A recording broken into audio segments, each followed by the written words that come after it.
And a school shooting in Nevada has raised an interesting question. Should the parents of the students be held liable for their child getting their hands on a gun? Joining us now is Dallas criminal defense attorney John Teakell.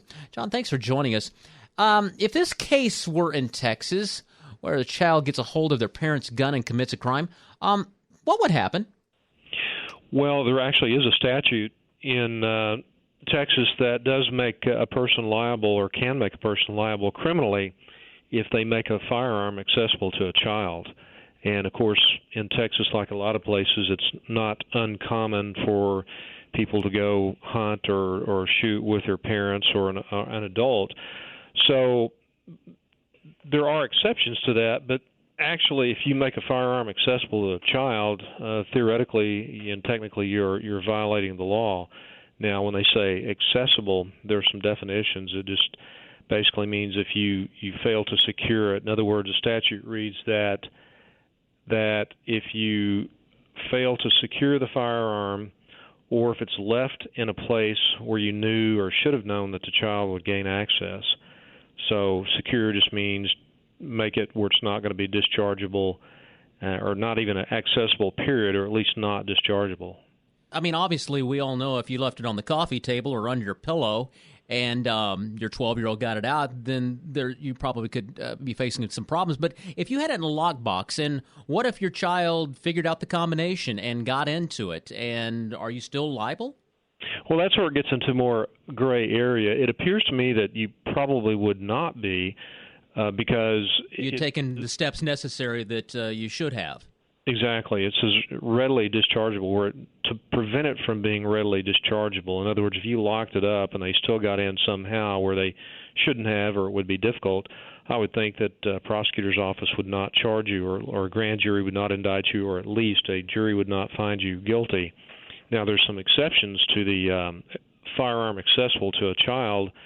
In other words, if I think the statute basically reads that if the person is supervised by a person who's 18 years or older for sport shooting or hunting, or if someone broke into your house or trespassed and they obtained a firearm, or if a child actually was defending himself when somebody was breaking into the house. Matt Stoker and I were just talking about that before we got you on the air. It was like, well, what happened if your 16-year-old came home from school, both parents are at work, someone breaks in the house, he gets the gun out and shoots? I doubt there would be a case. I don't assume anybody would go after this person, but, for the sake of argument, what would happen? Well, the statute lists out about 4 different exceptions, and that's one of them. That is that if the child is actually defending his person or property. So, in other words, if he gets a firearm that shouldn't be readily accessible or was made readily accessible and it wasn't supposed to be per the statute, then it looks like that's an exception and the person would not be charged or prosecuted. We're talking to Dallas criminal defense attorney John Teakell. John, is it a good idea to go after these parents? I mean, is somebody just trying to hold somebody accountable? I think that's it. I think it's it. It's obviously a tragic, sad situation, and it's something that could theoretically happen to just any gun owner if they fail to put it up as far as they should, or lock it, or what have you. Or if the child wanders too far or goes too far further than they normally do as far as trying to look for things or access things. But I think that's kind of the bottom line, what you just said. Because of what happened, they're wanting to hold someone liable, and that the natural person would be the parent. What could the parents possibly be facing?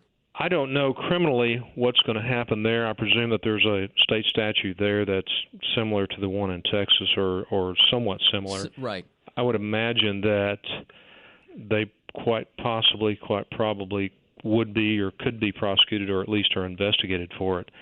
Not knowing the exact statute, how it reads, I would imagine it's somewhat similar. Won't be surprised if they are charged, and then the attorney for them either comes to some sort of agreement or gets or goes forward to trial. What could they face? Well, I would imagine it's probably charged as a felony, So some sort of prison time, it may be 2 to 10 years, it may be something in that range, just depending on how that particular state does their penal code. You know, as you said when we first started about gun owners, a lot of them here in Texas, obviously the important message is know the laws, but also make sure you have everything locked up and take every precaution that you possibly can. Right. Yeah, and of course the exception is if you have an 18-year-old or older who's supervising. That's an exception to you being prosecuted under this statute. However, as just about everyone can imagine, you would probably feel better, of course, if you had a person who's older than 18 or 19 supervising a 13 or 14-year-old. Makes sense. John, I appreciate you joining us for a few minutes. Thanks so much. Sure, you bet. Thank you. That's Dallas criminal defense attorney John Teakell. You can find out more at teakelllaw.com. That's TEAKE